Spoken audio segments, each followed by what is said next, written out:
Welcome, listeners. You are now here in 2018 with your host, Budget Pedal Chap. You are joined again today with Mr. Matt Quine and the legend, the man, Oi Oi Savaloy. It is Mick Dodd. Oi Oi Savaloy. How's it going, guys? I had several pints of old scrotum tonight. How did your New Year's treat you? Yeah. I discovered the joy of toffee caramel vodka. Ooh. Nice. Yeah, well, it'll get you there, won't it? Oh, yeah. So, we're going to kick off today. Usually we do our What You Been Up To, so that's going to be our second thing. It is a new year. It is a fresh, brand new year for us at Fret Talk. It's a new year for everyone, but it's a new year at our Fret Talk. We are episode number 26. So, new gear, new year. Wahey. Took me all of 5 minutes to think of that one. So, a quick look forward. What we're going to be looking maybe to perhaps try and buy this year. What are you saying, Matt? Well, obviously I've got the Les Paul on the way, so that's probably enough guitars wise. I'm sure I'll change my mind. Sure, I'll change my mind later on down the year, but for now, the Les Paul will probably be enough guitar wise. I don't need another amp as much as I want because I've got like 5 at the moment, and one of them doesn't work. So I probably should sort that out before I do anything else. Pedals wise, I want a Russian Big Muff. I'm going to look at probably another. There's websites you can go to. Plenty of websites for it. Other than that, it'll be see what new releases there are that take my fancy. Yeah. For me, I don't want to spoil it too much because I think we're going to be mentioning a lot of this on our next podcast, so I don't really want to ruin the surprise for that one. But Ibanez have been teasing some NAMM stuff recently, and they've teased at a guitar range which looks very, very nice. I'm gonna see if there's a way that I can possibly get my hands on one of those without bankrupting myself. But yeah, the same with you. The Russian green and the Russian op amp muff. I definitely going to be looking at them. How about yourself, Mick? You've got quite a collection going on as is, haven't you? A few. But I did last trip to Germany. One of my chums had a Shergold. And it was a meaty, mighty guitar. Yeah, you've mentioned a bit of this in our group, haven't you? The Shergold. Yeah. And there's a double P90. Ooh. You are a P90 fan, aren't you, Mick? I do like. Well, I play rhythm. I don't need anything too clever. Yeah. But the Shergold, I mean, it's 600 quid-ish. Yeah, that's not a bad price. I think, and that's maybe another discussion for another time, is what you can get between 600 and 800 quid now is quite amazing. Yeah, it's a hotly contested market, isn't it? Yeah. Well, I am a little reluctant because I think an indication is that Reverend releasing a whole lot of stuff at NAMM. Yes, and I've got a couple of them, and I love them. Yeah, that collection's built up really quickly, hasn't it, Mick? Yeah. Well, I mean, they've got about 30 guitars, Reverend, and I'm not big on the. I bought one from. Was that Chris? Chris.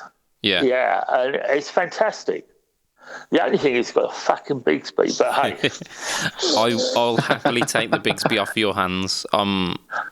That's one of my my New Year's resolutions. That is to get something with a Bigsby, and I think, I mean, stick one on your RG. If that was an option, I would. I really would. I think my Gibson Midtown is going to get the Bigsby treatment this year. If I can scrape together the money, because I think it's a job that you can't really do yourself unless you're very, very clued up. So I'm going to have to take it to a tech to sort that out. Yeah. You could happily have the Bigsby off my Reverend. I really don't use it. Awesome. And well, I mean, if you want to come and do it, you can come and do it. Yeah. But I have to say, I mean, I've got a higher quality Bigsby on my. Your Gretsch. My Gretsch. Yeah. And it's nothing but trouble, and it takes a couple of hours to restring the fucking thing, Really. Yeah, you're not selling me this whole Bigsby experience.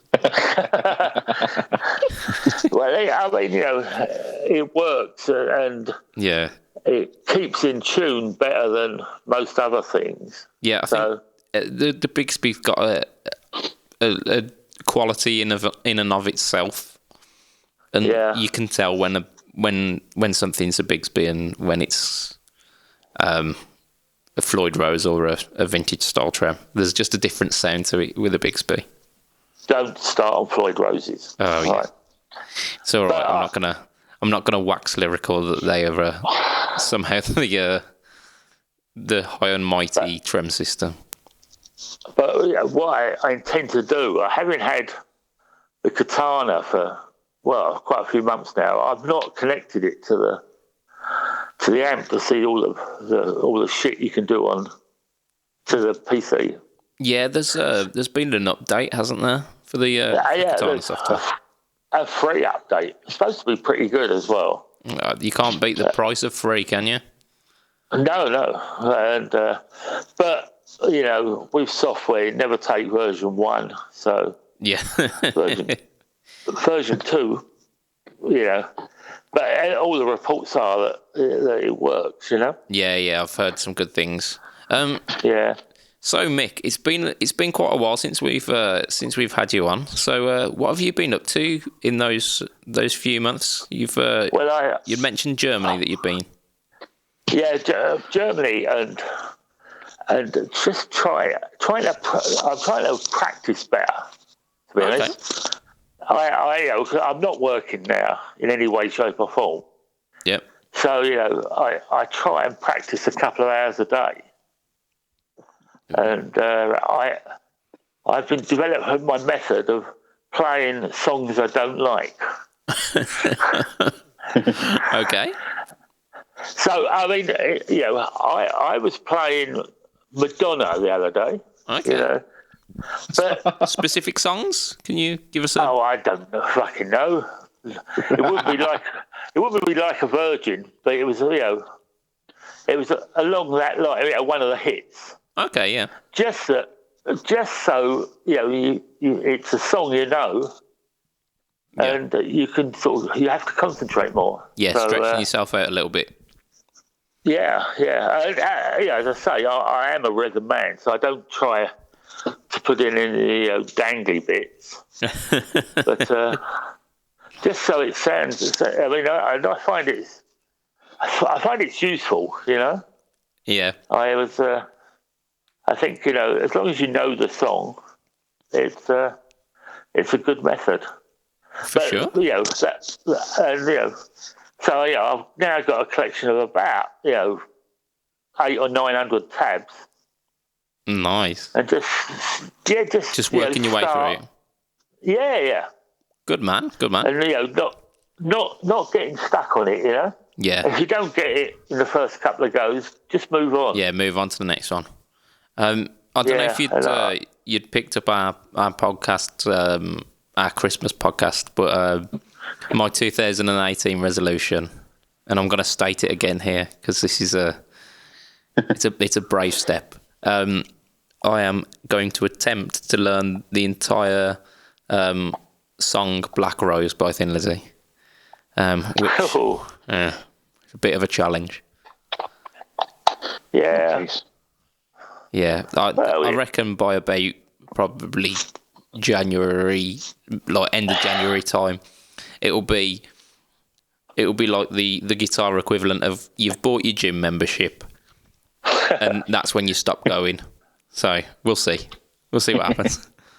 But yeah, talking about kind of dangly bits. Where are you going with this? I'm talking guitar dangly bits, not my own dangly bits.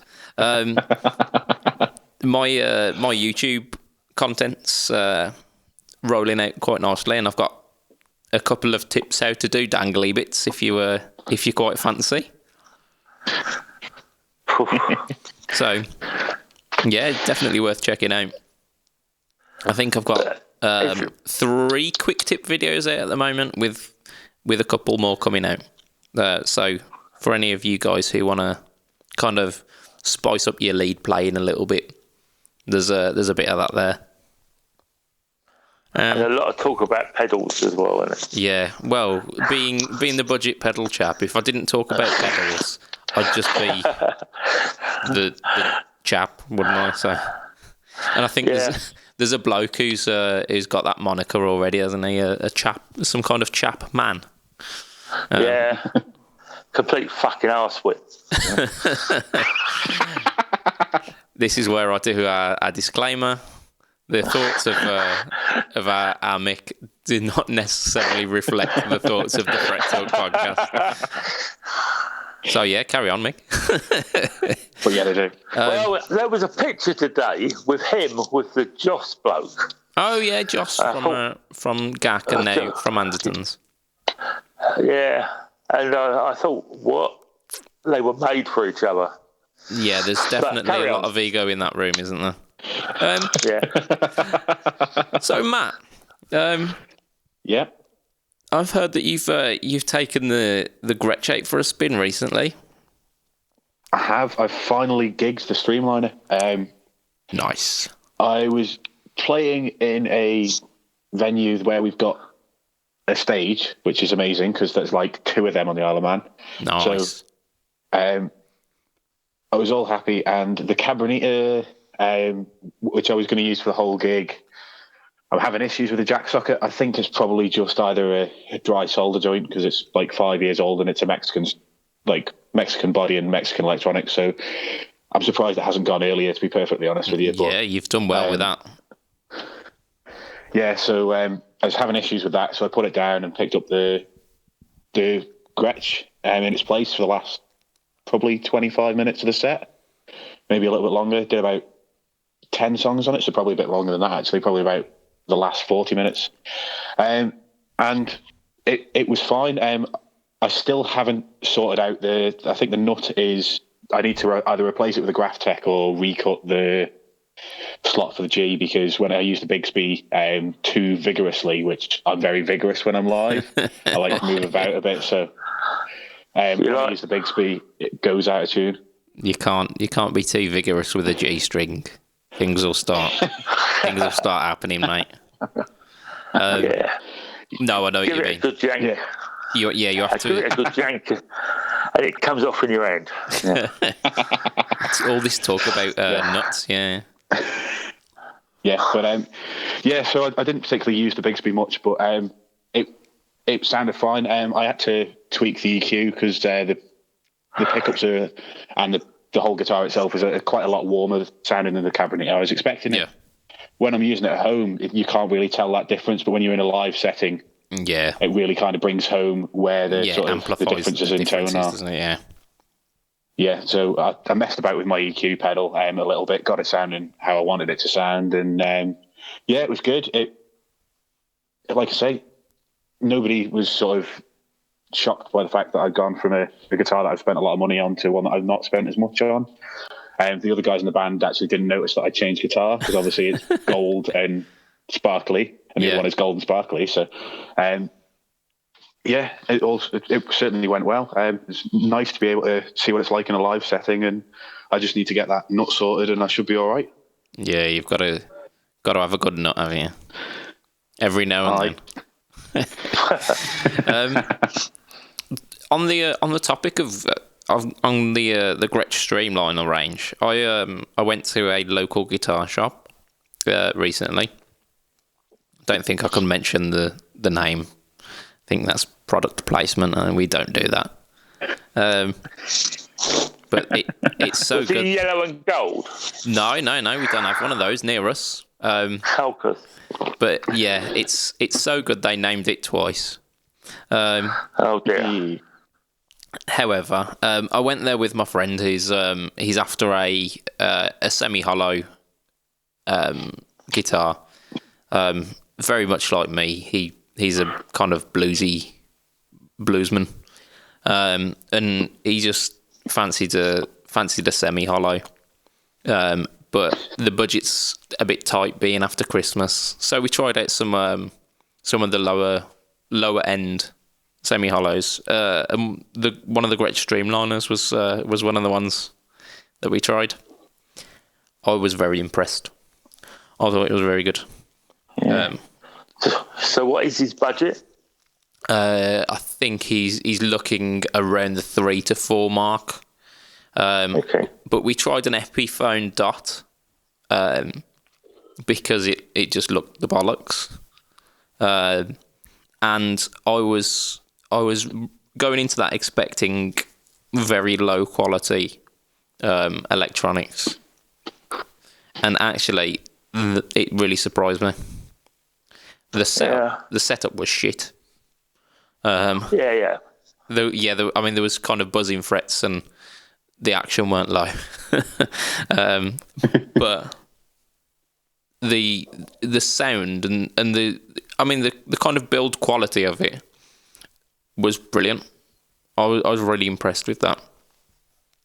We also tried something called the ES Les Paul, which Matt's giving it a look as if same here. I was like, never heard of it before. Essentially, somewhere like the midpoint between a Les Paul and a Dot and a 335. So it's kind of center block, chambered wings. What surprised me though was all of the electronics were fed through the F holes. There was no cutouts on the back for the electronics. So strange. I know, yeah. But it looked the absolute bollocks because the back was untouched. So it just had this beautiful wooden back. But yeah, I mean, that was a darn sight more pricey, and I think it was getting into the 500 mark. But it had coil taps coil splits for both bridge and neck pickups independently. Was that an Epi? Was it an Epiphone one? Yeah, it was. Yeah. So it was really good. That one, it had the Epiphone Pro buckers in it, and they sounded really good. I've got those in my Explorer Pro. They have cracking pickups. Yeah. I was really surprised with them as well. But yeah, like I said, couldn't you get for that? Yeah, sorry. The Squire thin lines. The Classic Telecaster thin line, classic vibe. Yes, but I think he was after more of a big body because the thin line, is it not? It's rooted out, not chambered, isn't it? Yeah. No, you're right. And it's only the top half, the bottom horn or the bottom section. It's not like there's a centre block. It's just the top bit that's routed. Yeah. I mean, I've got a thin line myself. Mine's made in Mexico, I think. And it's got certain thin line, certain semi-hollow qualities, but you get the real kind of the real resonance in the on the bigger bodies. And that's what he's after. I think he's after the look as well. Because he's a big Clapton fan, and Clapton's known for his 335s. Yes, indeed. Stratocasters. He is, but he's also known for 335s. He used them in Cream. He's still using them today. Yeah, but I mean, if you say 335, you think BB King. You don't think bloody Eric Clapton, do you? Yeah, he's a BB fan as well. I mean, he likes a lot of blues music, so yeah. I mean, it's the look, isn't it? The 335. So I think maybe the dot. I know. What we went in there looking for the Ibanez AS range as well. Their kind of 335 take, because I've played one of those before. I used to have an Art Star before I got my 335. Yeah, pretty well made. Pretty good. But it's like with most things Ibanez, that the electronics will let them down. Yeah. But anyway, that was my trip to a certain guitar shop. So yeah, what else have we done this week? I've done. I say this week. It's been 2 now, because it's been over the Christmas period, and apart from like drinking and eating tons and tons of food that I shouldn't have, I saw a post from Andy at Honey Boy Amps, and saying that he was now selling guitar strings. So I've ordered a set of them. They're supposed to be like a vintage guitar string. Hopefully they're not just old guitar strings. But yeah, I've got them. I'll be stringing something up with them and giving them a whirl soon. What kind of strings do we use, by the way? What's your usuals? I go for the Dario 1046s. They use my usuals as well. The standard XLs. Yeah. I'm usually a 10 to 46 guy. Although on my Squier Protone Telly, I bought a set of Ernie Ball Paradigms, and the only pack that they had in that was close to 10 to 46 was 9 to 46, I think. So it's like half a 9 set, half a 10 set. And they feel fantastic. Well, when I got the Reverend from Chris, he put on some nano webs. Okay, yeah. And they are quite cool. I mean, I've not played it enough to really give it a really good, proper gig thrash, but they do feel good. Yeah. You know, they feel like they're not, they haven't deteriorated at all. Yeah. I mean, I've started over the past probably like 2 or 3 months, something like that.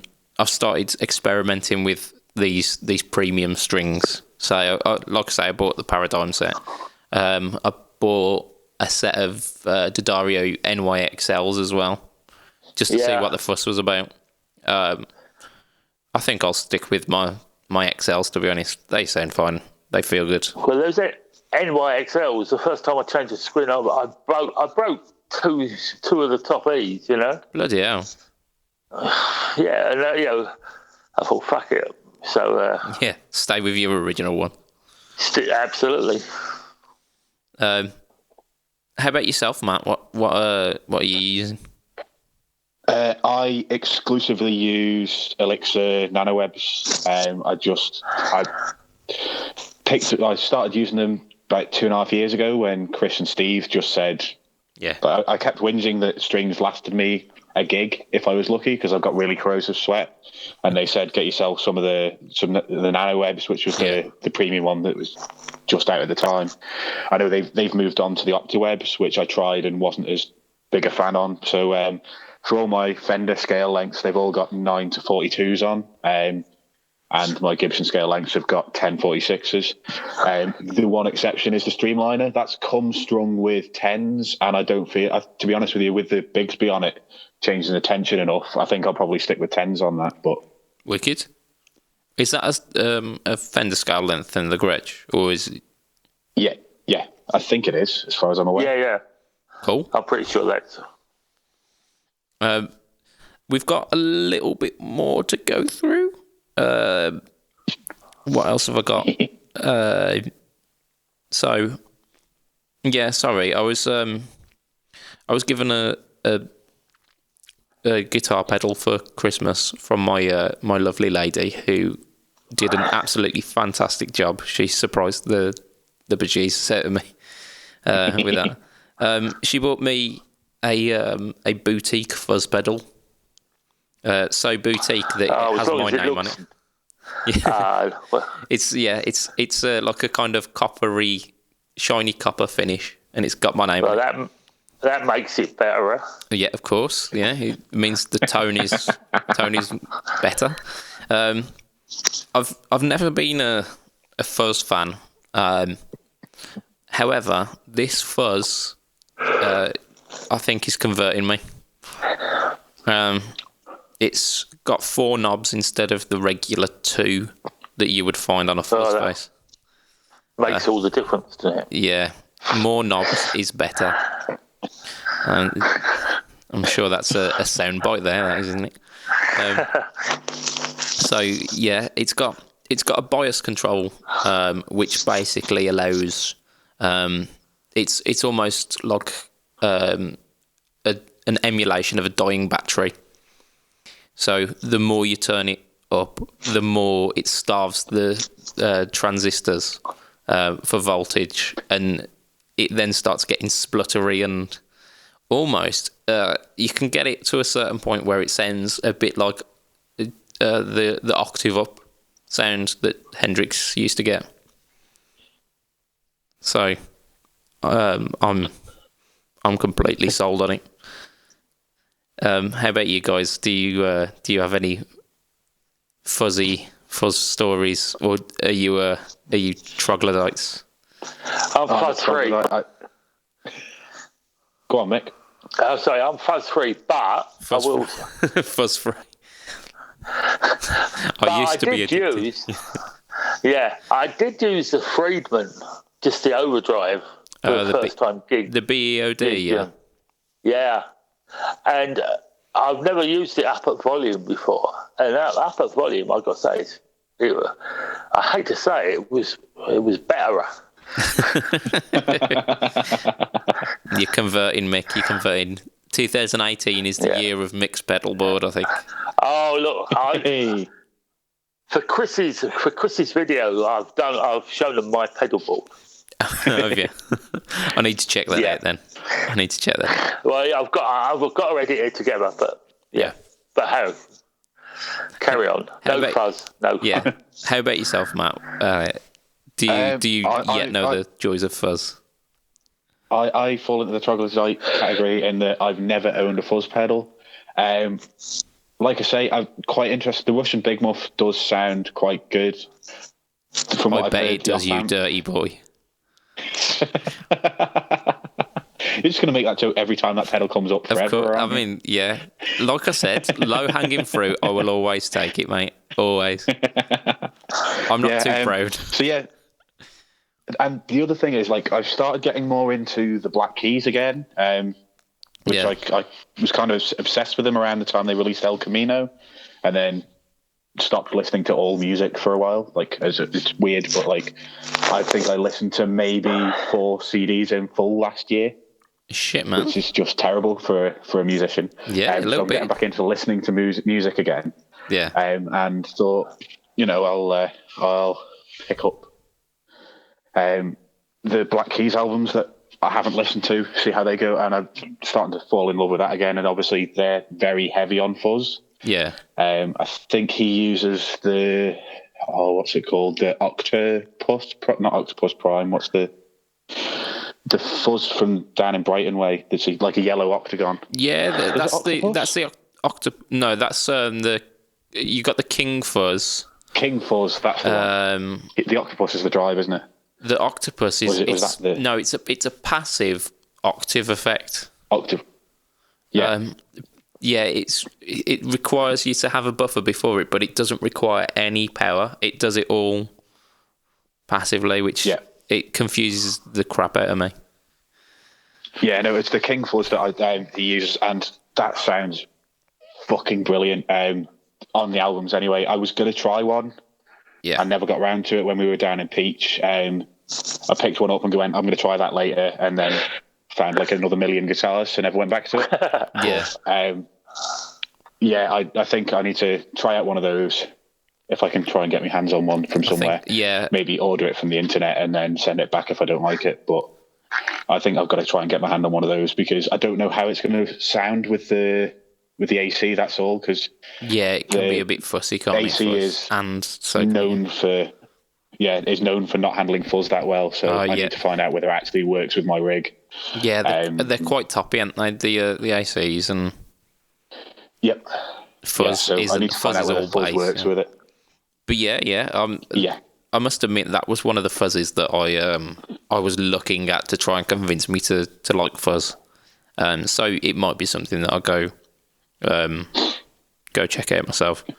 But I was looking at the XL. I think it was the Plus or something like that, where it's got the octave effect on as well. Oh, that's the Octopus Prime, isn't it? And it's got the octopus with the thingy. Yeah, we should have researched this before chatting bullshit about it. But fuzz. Who knew? Apparently, it's one of them newfangled effects. Andrew, he knew. He's got crap loads of fuzz, hasn't he, Andrew? He does. Also, I know a few birds like that. I love you, Mick. I love you. One final thing, which goes along with the kind of surprise. I got a new pedal, didn't I? I got a new pedal. Holy shit. I traded one of my beloved Mojo Mojos for a Boss SD1. I've gone crazy, I hear you say. A moment of madness. How far at Matt Knight's arse of you can you go? That's it. I think Matt's gone. But I bought one because I'm determined to not hate on Boss as much as I do, and the SD1 has helped me with that. The SD1 is absolutely glorious. I can cure you in 2 seconds flat if you'd like. I'll send you my DS2 and SD2, and I'll cure you of your love of Boss. Yeah, I by no means have I turned a corner, and now I'm a fanboy. But it's taken steps to reparation for the bad things that the pedals have done to me. The SD1, who knew? But anyway, this week, I mean, we're kind of halfway through already, but this week, we're going to be talking about something that's kind of kicked up in the media, the guitar media this week. So, new tube technology, or nutub.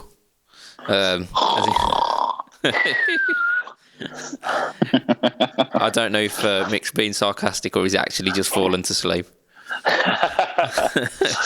So the thing that sparked this off is Ibanez they've kind of teased just prior to NAMM the NTS new tube screamer, which is essentially a new tube screamer with new tube technology in it. Yeah, so for those who are not in the know, new tube is like it was developed by Korg, and it's essentially like a shrunken down version of a valve. If you're asking for anything more scientific than that, you're looking at the wrong place. But just think of it as like small valve technology that doesn't require ridiculous voltages and is not quite as delicate as regular valve. So, first of all, Ibanez new tube screamer. What are we thinking? Matt, it's your face lit up. It's an awful lot of money. Yeah. It's an awful lot of money for a tube screamer. It is awful lot of money for a tube screamer. Go on. If it does something different than a tube screamer, then I'll be interested to hear. It does. But it does. It's got a mixed control. Yeah, but I mean, is that just going to be it blends in your clean signal, or Yeah. Do we know what it's supposed to do? I was under the impression that that's how Tube Screamers worked anyway, that the drive blended in a mix of your clean anyway. Yeah, I mean, if it does more than just sound like a Tube Screamer, but with a little bit extra, I don't even know what this tube is supposed to do. I mean, they might as well have just put a big red square on with a white triangle in the middle and called it the YouTube Screamer. Oh dear God! And I'm supposed to be bringing the dad jokes here. How much are we talking? This is £239. That's quite a lot of money. For a Tube Screamer, yes. I think the hand wired ones that they were doing a couple of years back, they were somewhere in the 150 range, I think. So 240 essentially seems like a lot of cash. It bloody does. It does. But it's got new tubes in it. I think the aesthetic on it looks wicked. I think the white with the green kind of accentuation, it looks pretty cool. It looks like it's something special. There's no getting around the fact that it is 240 quid though, is there? No. So I don't know. But it got me thinking, because there's quite a few other products recently which is hinting at this new tube technology.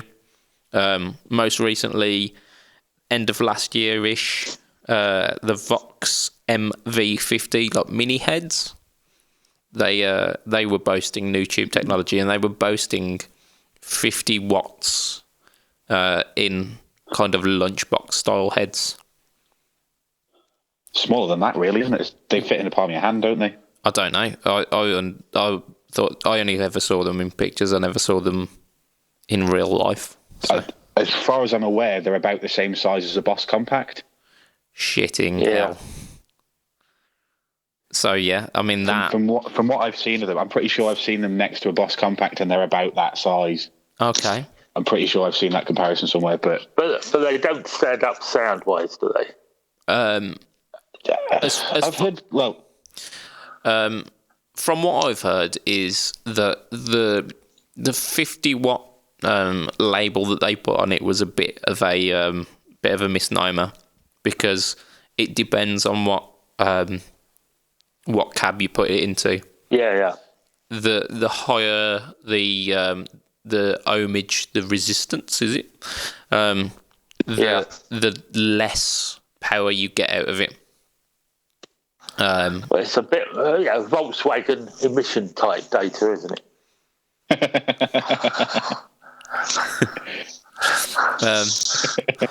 But yeah, I mean, it's impressive power wise for the size of it.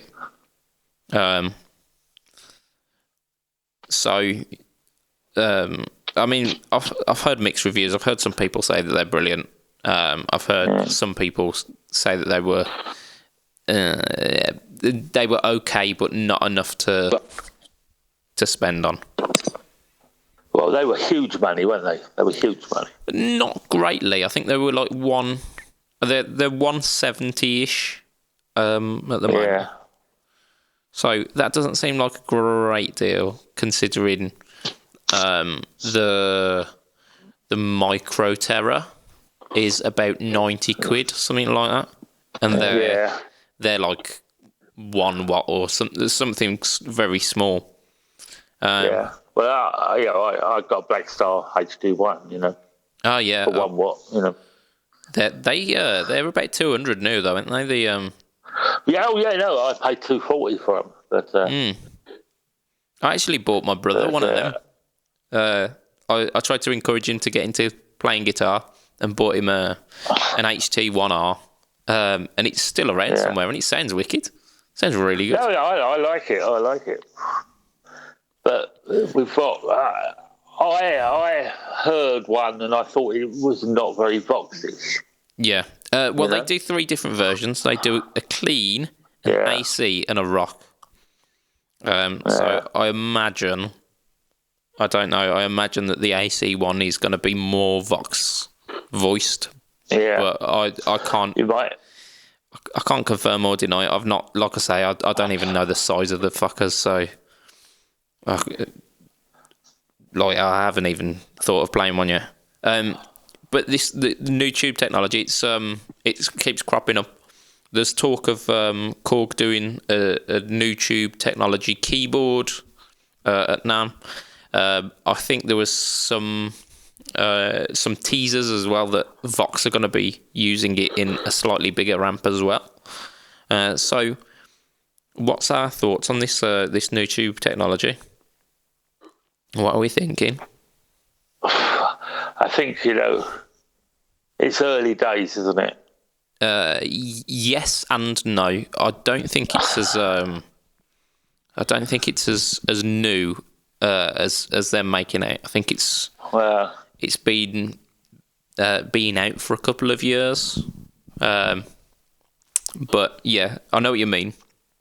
It seems like the kind of the big push for it's happening now. Getting the collaborations between Korg, and Korg and Ibanez, with the Tube Screamer, and Vox are getting on board as well. And those are kind of some heavy hitters. I mean, the Ibanez Tube Screamer it's one of the iconic pedals, isn't it? I mean, if you love it or you loathe it, so. Every company makes a green style pedal, or their take on a green style pedal, and we know what that means. So Ibanez getting on board with this technology and putting it in one of their biggest selling pedals that's them putting their force behind it, isn't it? Yeah. Well, when will Boss go with it? They've done their collaboration for this decade. Yeah. Yeah. I'm not so sure that it's going to kick off. Like you say, it's not exactly brand new technology. I think it's about 5 years at least since the first Korg stuff. So yeah, I think it might even be longer than that. I'm not sure that the technology is going to take off. I certainly don't think. Although these amps, I've heard good things mostly about them. I've never heard anyone say they'll replace my gigging amp. Oh yeah, they're supposed to be 50 watts of power, so I just can't see them ever catching on. The way that modelling is going now, I don't think you're going to need a new tube in your practice amp in 5 years' time. The Boss Katana is going to be 50 quid, and everybody is, and there'll be a Boss Katana 2, and people will be saying get the old one because it's still fantastic. Yeah. I think you're right. So from the flip side, if the new tube technology gets incorporated into that digital modelling, where they're using a kind of hybrid technology, a bit like they tried in the 90s with the Valve Reaction series, or like their advanced Valve technology stuff that didn't quite pan out. Yeah. But if they can make a go of that and get the new tube stuff involved in that, is there a possible? Yeah. I think that's a possibility. I think it's more of a possibility than having a full new tube amp. If you had it sort of as a hybrid, either with proper valves or with some form of transistor power amp, maybe. Yeah. But like I say, I'm not sure that they're actually needed. I think they're a technology that's kind of was invented before we worked out how to do proper amps with no. Yeah. A solution. It's a solution for a question we've yet to ask. Yes, definitely. My issue with new tube is it's gonna seem petty, but the name. The name, for me, conjures up terrible blends of rap and metal. It conjures up jeans that are far too big and white guys with dreadlocks. Is that the way they spell it? Yep, it's Nutube. I think the technology itself is really interesting, but I think the name dates it. I think it dates it 10 years ago. And for me, and it's not just been for me, I've heard this kind of talk going through a couple of forums, because this Ibanez NewTube thing blew up in several different places, and you can't help but make the comparisons between the spelling of NewTube and the new metal thing that happened what seems like an age ago. And it might be the next biggest thing, or it might not. But I don't think the marketing is helping it. I think you're right. But it's one of these that we're gonna have to keep our eye on. We're gonna have to keep open-minded with it and just see where it goes. A bit like Gibson, really, isn't it? Because no fucker can guarantee what's going to happen with them. But yeah, NewTube, it's a thing. But well, we'll wait until Chris Wilson's got one and that's it. Yeah, on. until he's trying to flog it 2 weeks later. Yeah, so NewTube. We've got a couple of questions for this week. Wahey! And we've got about 10 minutes to answer them. So, cool. Okay, yeah, because I'm going to need a piss soon. So.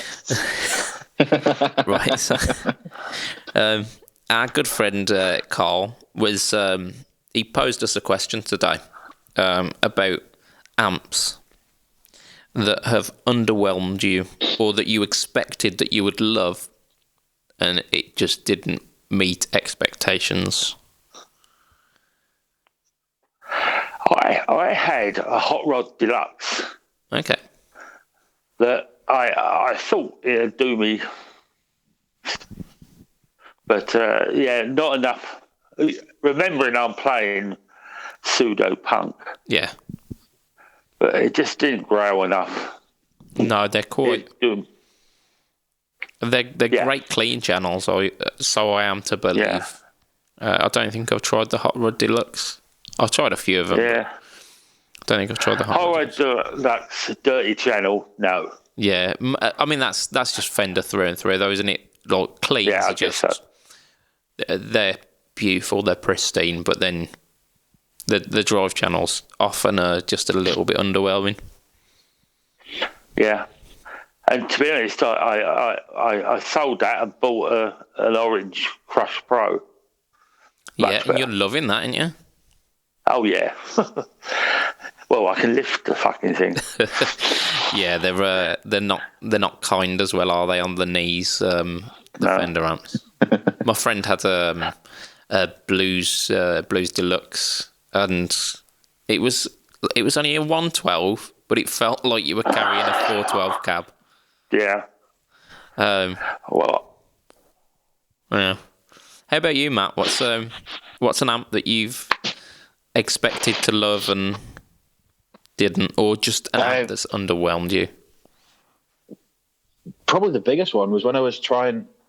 I had this in my mind that my Valvetronics had gone as far as it could possibly go, and I needed an amp that I could properly gig with. Yeah. And I thought I'll go out there and I'll try what amps that I can find in about the £500 to £600 range. Maybe try something a bit cheaper. So I tried the AC15 C2, which is the one that I ended up buying that blew me away. And then straight after that, I plugged into a Fender Blues Junior that sounded like a fart in a box compared to it. It just sounded fucking awful. I was like, it had been bigged up by, I've got mates that have got them. I'd listened to a podcast that raved about them at the time. And God damn, that thing sounds shit. It was fucking awful. I had it bigged up in my mind. I was like, right, I'll try the Vox first, and then hopefully the Fender Blues Junior will blow me away. And it was totally the other way around. I was like, the Vox blew me away whilst I was playing it. I was like, oh, the Blues Junior's going to have to do well to beat this. And then it just sounded awful. Yeah, just the clean was shrill and the drive was fucking awful. Yeah. So yeah, I think that's definitely the one that's certainly the worst that I've ever sort of gone in there and expected wonders from and ended up just thinking was utter turd. Yeah, I've got to admit, I had the not the same, but a similar experience. I didn't even bother with the drive channel on the Blues Junior. I was playing my Thin Line, actually. I was playing my Thin Line Telecaster through a Tweed Blues Junior a couple of months back, because again I'd heard this constant barrage of people saying the Blues Junior is the best thing you will ever listen to ever, and I was like, that's a pretty good accolade. I like Fender amps, I'm pretty sure. Let's give it a go. I turned all of the treble off on the clean setting, and it was still too bright. Yeah. It wasn't an unpleasant sound, but it was a bit shrill, and there's no way that I'd be paying what they were asking for that. And again, like all of this like huge accolade, all of these, like, I'm sure like guitar magazines are all saying that it's the best 15 watt amp that you can possibly spend your money on, and I just didn't see it. However, I did have a friend who had the Cannabis Rex speaker. They did an FSR with the Cannabis Rex speaker, and that made a world of difference. It sounded so good. But another one that I tried, which I went into a shop wanting to buy, was the Line 6 DT series. I think it was a DT25 that I tried. And it just lacked a little something. Is that a 2-channel valve amp? I can't remember if it had 2 channels, but it had a digital switching for an analog circuit, so you could like have A class power section, AB power section, triode and pentode, and like all of these different voice switches for like British sounding and American clean and whatnot. And it just it just lacked a bit of body. It was like so almost there, and that's what disappointed me. If it would have been absolutely shit, I would have just completely written it off. If it would have been the dog's bollocks, I would have loved it. But it was just falling short every time. And then directly after that, you've not said that before, have you? Directly after that, I plugged into a Blackstar HT40, and I ended up walking out with that because every tone I dialed into that, it had what the DT lacked. So yeah, that was an experience that underwhelmed me somewhat. I still get emotional these days. And we're going to flip that question on its head as well.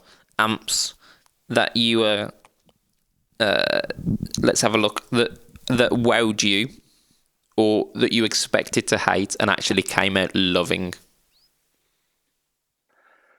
Well, I got to say, I'm amazed how good the Katana is.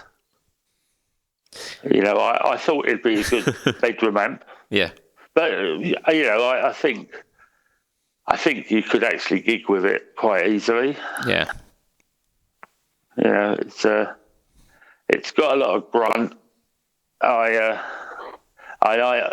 Because I hate Boss, I wanted to hate it. Yeah. But no, I mean, I have to admit, you know, for a relatively small box, it makes a good, you know, a round sound is, you know, for me. Well-rounded. Yeah, it's got no corners.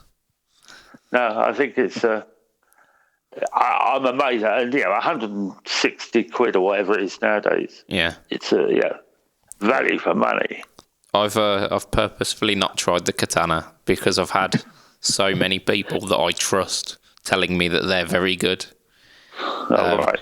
And I mean, that number hasn't changed tonight, has it? Oh yeah. I mean, last week I tried an SD1 and I loved it. I can't bear. I don't think my soul could bear trying a katana and loving that too.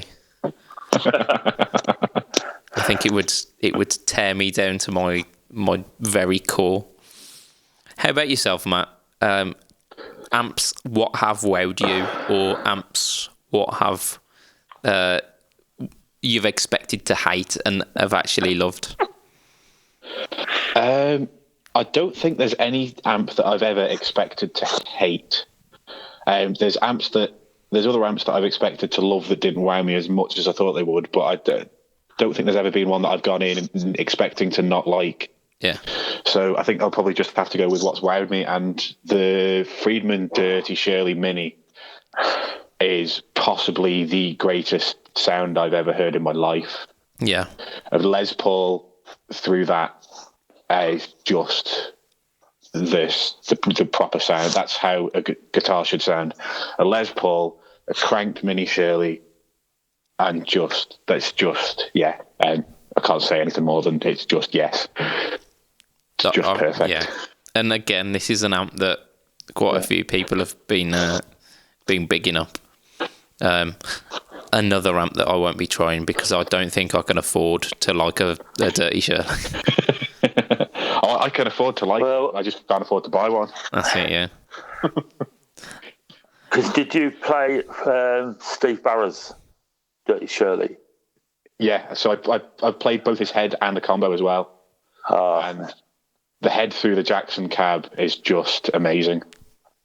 Incredible. And not bigging up, my CC1 through that was absolutely... It was.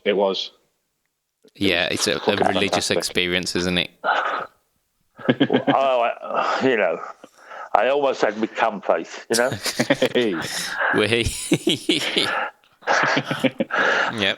But, I mean, it's just a fabulous, fabulous sound.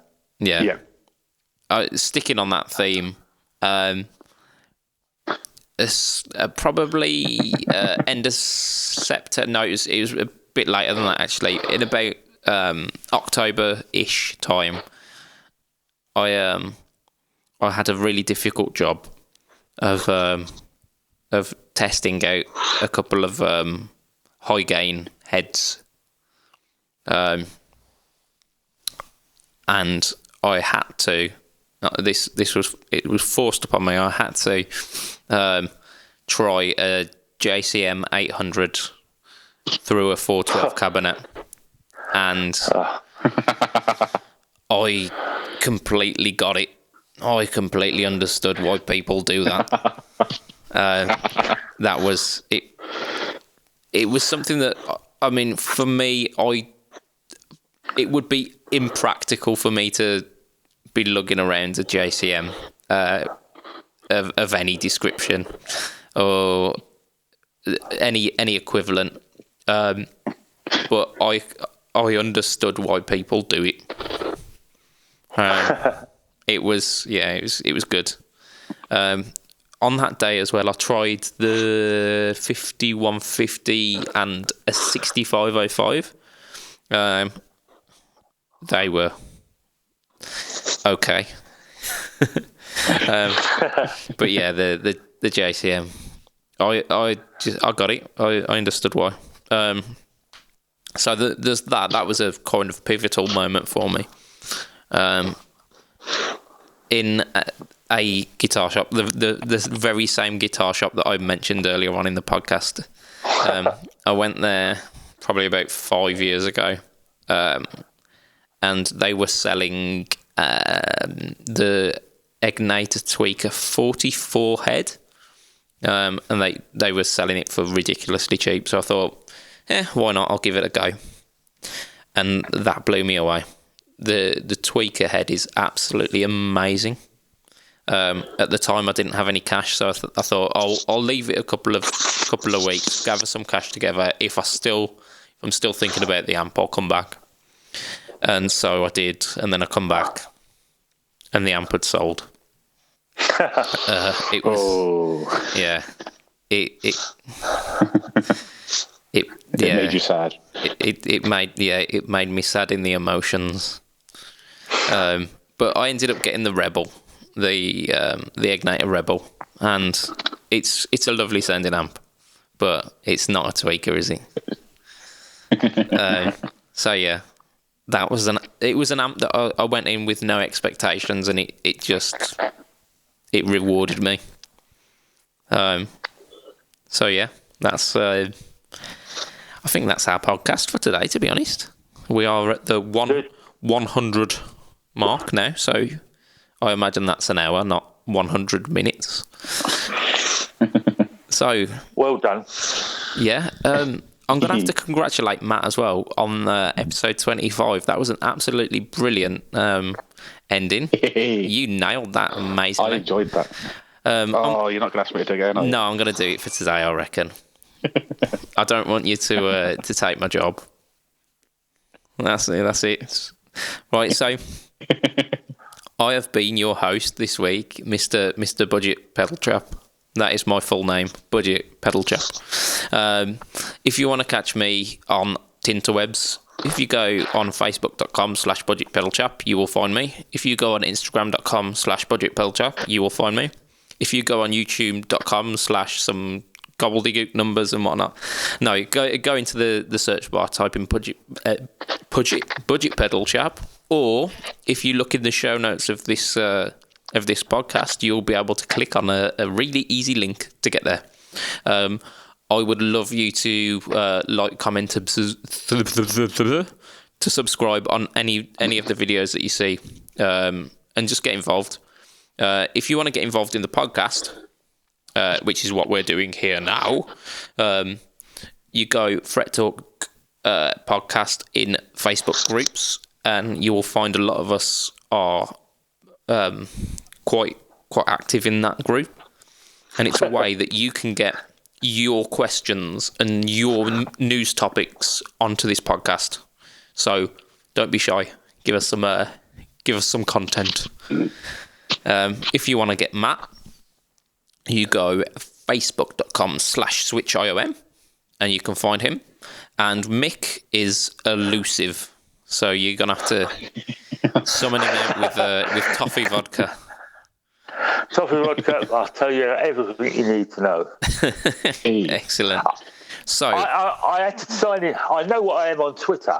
Oh, go for it. I am Tighthead 68. I'm one short of a bit of 69. Mrs. Aye. So, from your host, I don't do much.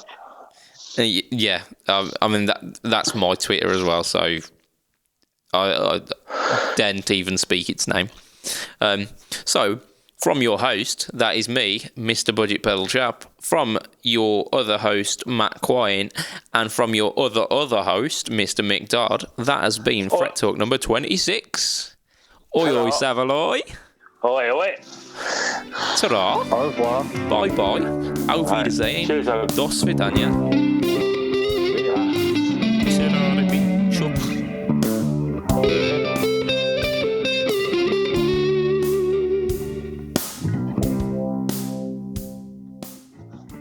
All right, I've got to have a piss.